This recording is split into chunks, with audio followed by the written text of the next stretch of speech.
ഓരോ ജീവകണത്തിനുള്ളിലുമുണർന്നുദ്ദീപ്തമായി ധർമ്മസംസ്കാരോപാസകശക്തിയായി ചിരതപസങ്കൽപ്പസങ്കേതമായി ഓരോ മാസ്മരലോകമുണ്ട്. അതിലെനിക്കെൻ അന്തരാത്മാവിലെ തേരോടിക്കണം എൻ്റെ കാവ്യകലയെ കൊണ്ടാകുവോളം വരെ. വാളെല്ലൻ സമരായുധം ജണജണത്വാനം മുഴക്കിയിടുവാനാളല്ല.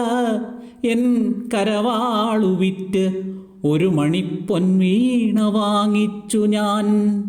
താളം രാഗലയ ശ്രുതിസ്വരം ഇവയ്ക്കല്ലാതെ ഒന്നിനും ഇന്നോളക്കുത്തുകൾ തീർക്കുവാൻ കഴിയുകയില്ല എൻ പ്രേമതീർത്ഥങ്ങളിൽ.